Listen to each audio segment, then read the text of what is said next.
Et c'est parti pour la rubrique Veille hebdomadaire avec la critique de l'actualité. Avec vous, Éric Galliègue, président de Valcan Expertise. Bonjour. Bonjour Aude.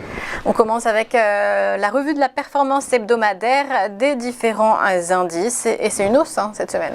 C'est la hausse plutôt américaine. On avait vu la semaine dernière, c'était les actions européennes qui faisaient mieux que les actions américaines. Ici, c'est les actions américaines qui reprennent, je dirais, une tendance bien haussière, puisqu'on a monté de 4% sur le S&P 500, donc sur une semaine, c'est important.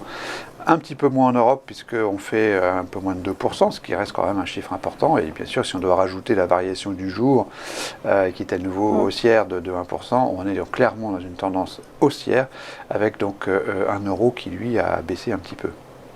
Et dans les actualités que vous avez retenues, il y a d'ailleurs cette actualité parmi les patrons de banque centrale. C'est en Allemagne, la démission surprise de Jens Weidmann. Vous y voyez une bonne nouvelle sur le scénario? Oui, c'est plutôt une bonne nouvelle que M. Weidmann quitte BUBA, enfin la banque centrale allemande, la Bundesbank. C'est un faucon parmi les faucons, comme on dit. Et c'est vrai que cette démission arrive à un moment assez opportun, entre guillemets, pour redonner, je dirais, à la BCE ce biais accommodant, comme on dit, qui est particulièrement important depuis 2015 et qui continue. Donc c'est vrai que l'absence désormais de M. Weidmann au Conseil des gouverneurs de la BCE devrait permettre une poursuite d'une politique monétaire toujours très accommodante. Avec un plus grand consensus, oui.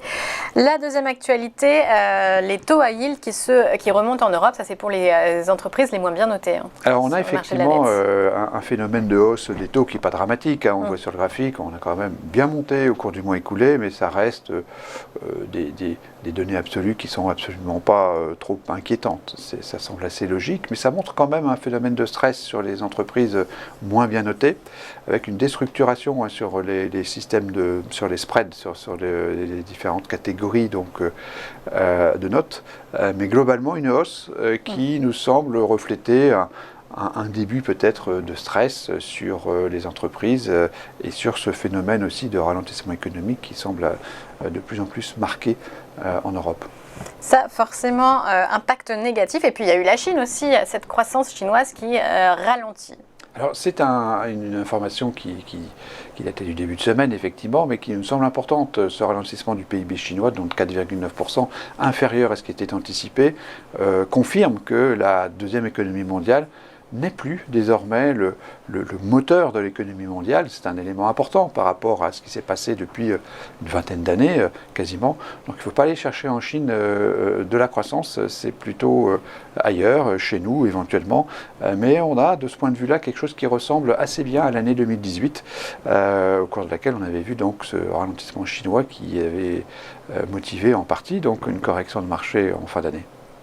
Et ce n'est pas aux États-Unis non plus, au niveau de la construction, qu'il faudra aller chercher cette croissance, puisque ça ralentit aussi au niveau des mises en chantier. Alors oui, on a aussi eu des nouvelles négatives de ce point de vue-là, en termes donc de la conjoncture économique sur les housing starts, donc sur les mises en chantier de nouvelles maisons. On a vu ça aussi sur les demandes de permis de construire.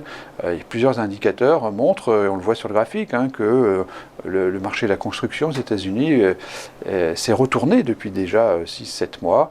C'est bien sûr un point négatif pour le volet économique de notre revue hebdomadaire, et donc une note qui renforce le côté négatif de cette semaine.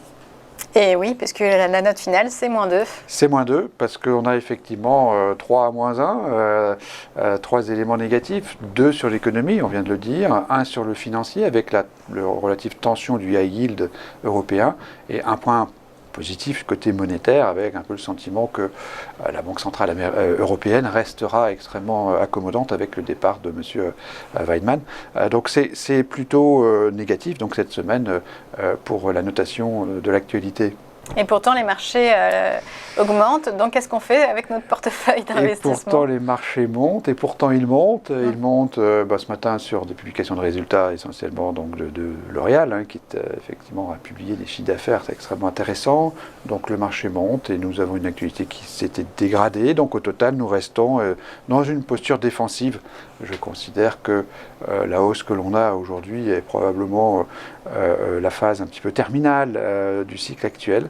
nous avons devant nous des problématiques qui sont sous-tendues par cette actualité négative, notamment les tapering qui vont commencer aux États-Unis, qui ont commencé en Europe, une conjoncture économique qui, après le rebond, retrouve ses vieux démons, c'est-à-dire une forme d'absence de croissance suffisante et de début de ralentissement, avec des reprises épidémiques parfois, il ne faut pas l'oublier.